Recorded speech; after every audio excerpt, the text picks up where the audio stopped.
Buenas noches, somos las integrantes del grupo 7. En este momento vamos a dar las conclusiones del trabajo grupal número 3, y yo les voy a hablar en este momento de razonamiento lógico.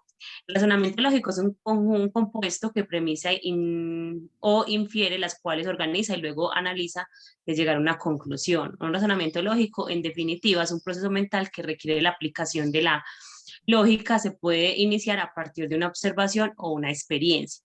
En este momento podemos dar un ejemplo, que por ejemplo, en un colegio iban para un viaje, un equipo de amigos, y necesitaban suficiente dinero pues para hacer el viaje. Entonces lo que decidieron fue que si ahorraban todos los días del descanso, entonces podrían ir con ello pues al viaje que estaban esperando.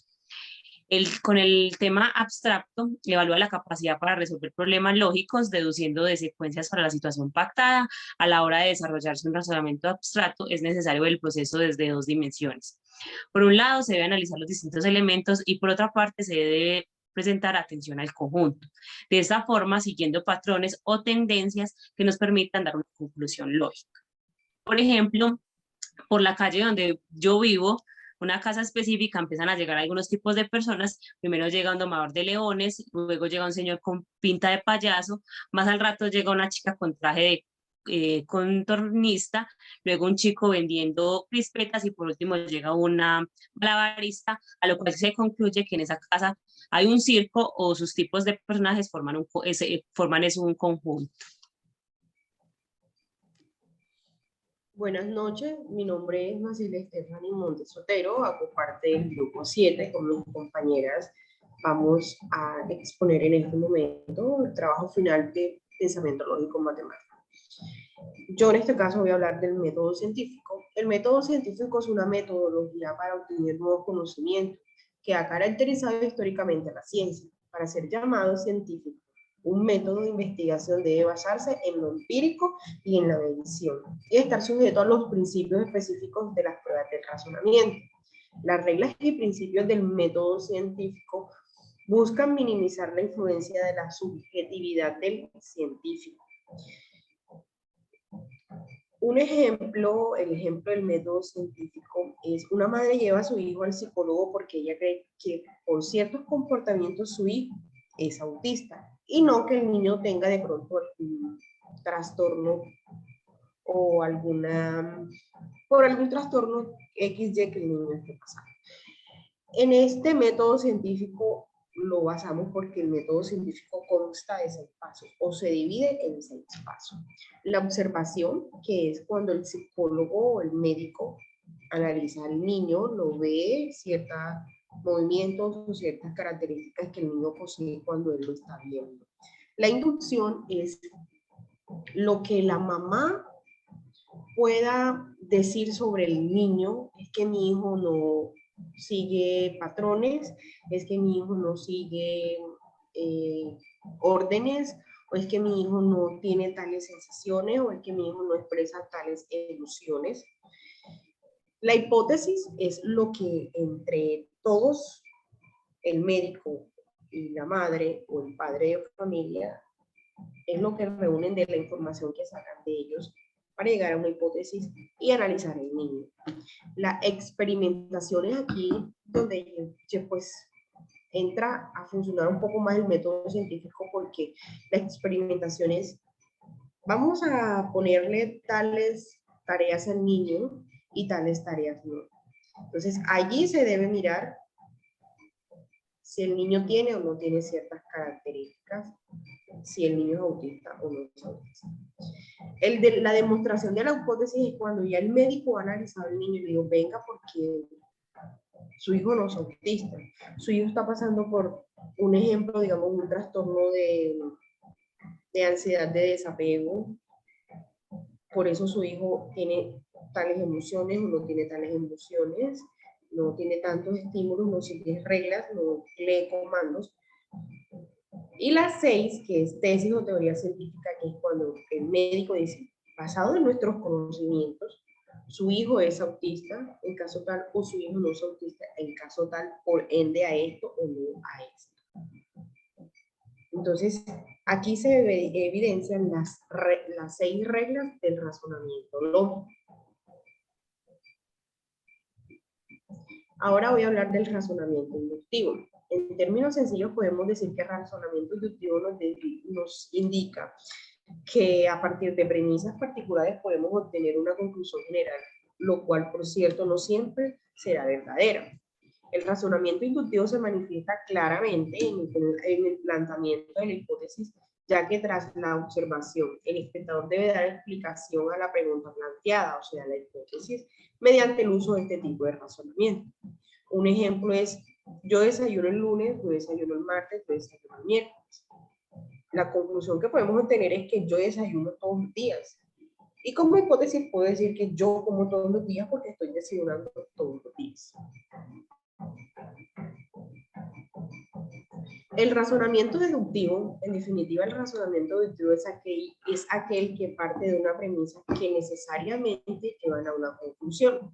Las conclusiones de los razonamientos deductivos no aportan información nueva, sino que exclusivamente confirman la premisa. El método deductivo consiste en extraer una conclusión con base a una premisa o a una serie de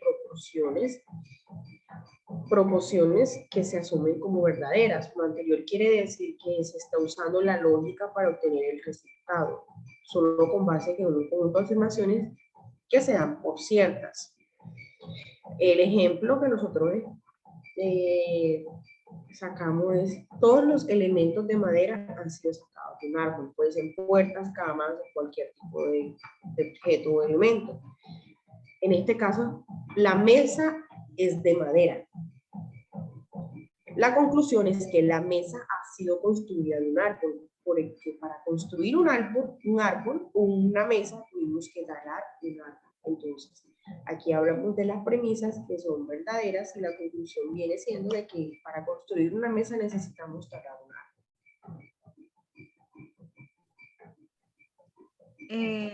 Buenas noches. Bueno, yo voy a hablar de los silogismos categóricos. Bueno, empezamos primero definiendo el silogismo categórico de forma estándar.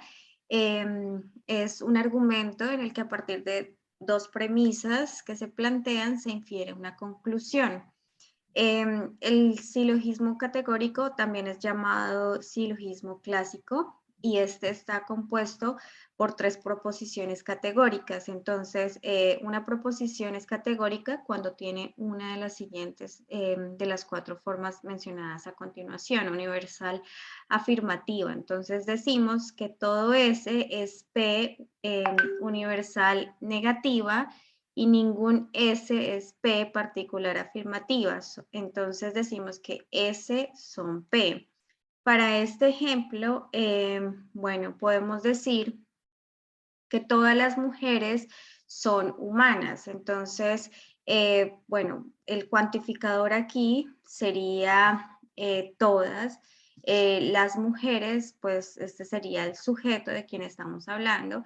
Y la cúpula sería pues la cúpula, ay, perdón. La cúpula sería son humanas. Bueno, aquí ya para la validez de un argumento, pues básicamente la validez de un argumento depende de la relación de consecuencia lógica entre las premisas y la conclusión.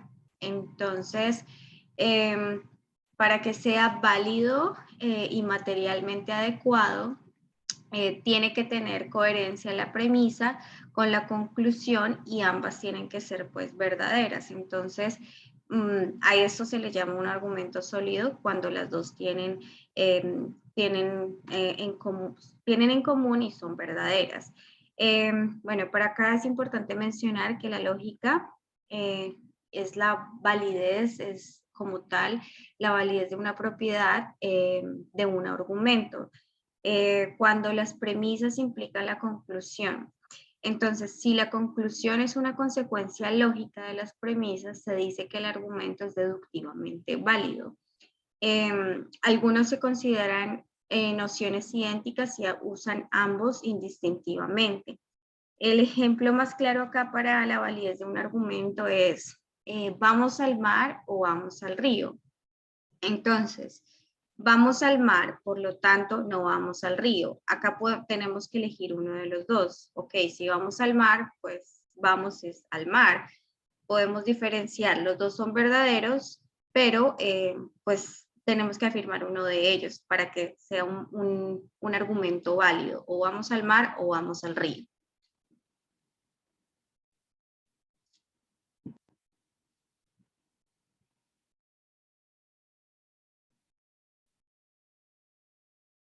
A continuación, mi compañera Maciel va a explicar el método semántico.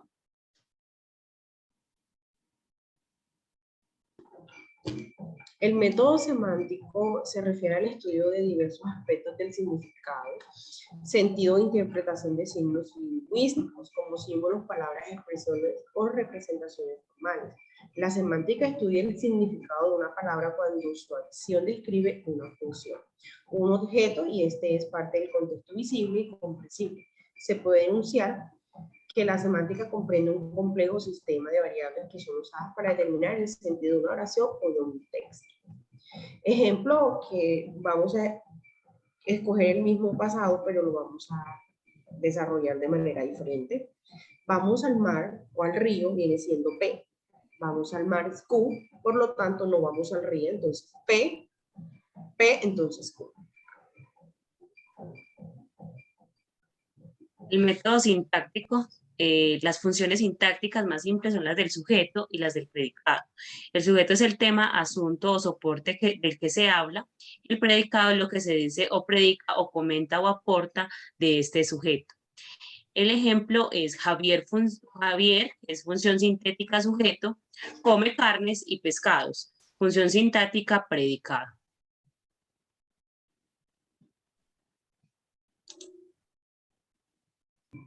Muchas gracias. Gracias.